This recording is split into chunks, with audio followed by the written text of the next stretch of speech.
Hey everyone, welcome back to the channel. This is episode 139 of my brand new Comics Haul series. Another pretty light week for me this time around. I also had the same amount of issues last week. So just for this time, I've still got some reading to catch up on, so it'll be nice to have a chance to do that. I'm not sure if you guys had bigger weeks. It seemed like Marvel didn't really release much in general, but I've got 2 issues from them, and then I've also got 2 issues from Image Comics. So let's just get started here. This will probably be kind of a quick one, but first off, we've got X-Men number 29. So this is just part of Fall of X. I've been getting back into X-Men stuff since that whole event started. We now know that it's going to be continued in the Fall of House of X and Fall of Powers of 10 miniseries that they're doing that are kind of like the bookends to what Jonathan Hickman started in the original series that kicked off the whole Krakoan era. I want to say it's been like 5 or 6 years now. I think it was maybe 2019 that everything started. So I think people are ready for kind of a reboot. We know there's something coming called New X-Men that should be whatever the next step is. But right now there's a story arc going on with the Latvian X-Men that Dr. Doom has somehow put together that escaped Orcus's big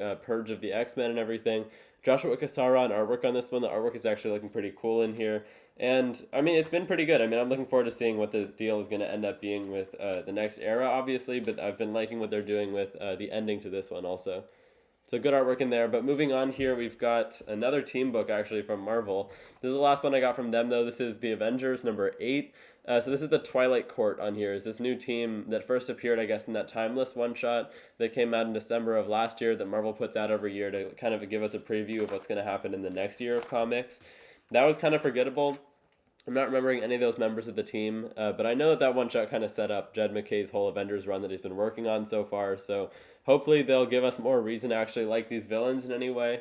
But yeah, this Avengers one has been really good so far. High stakes. We've got this new Impossible City that the Avengers have like as their new headquarters. The last issue kind of not much happened, but it was like, I think it was Nightmare was controlling Wanda's dreams and showing like this world-ending event that the Avengers can't end up beating, which it looks like some of the other heroes are actually still stuck in here, while the Twilight Court is actually invading them like in the Impossible City the whole time. So a lot going on. I wasn't sure about whether Jed McKay could handle a team book or not, since I know he's so good at writing solo characters with Moon Knight and Doctor Strange and his other titles, but it's been good so far. So looking forward to seeing how this one pans out. That's Avengers number 8.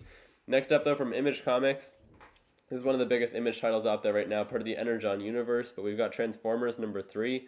To be completely honest, I think I'm like one of the only people that's going to say this, that's buying this right now, but it has not been my favorite so far. It could be a lot worse, but as someone who hasn't read or watched like any Transformers stuff going into this, who just likes Daniel Warren Johnson as the writer and artist, it hasn't been that easy to follow. There's just a lot of new heroes and villains and stuff that I've never had any kind of exposure to, and it feels not super friendly to new readers. I mean, the basic concepts and what's going on, just the Autobots fighting the Decepticons and everything, I can grasp that, right, and their need for Energon energy.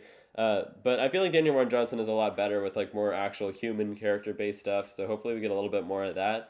We got like a G.I. Joe character cameo in the last one, since that's the whole other element to this universe that we still haven't really gotten explored too much. But I know we've got that Duke miniseries coming out, and they're doing a Cobra Commander one also.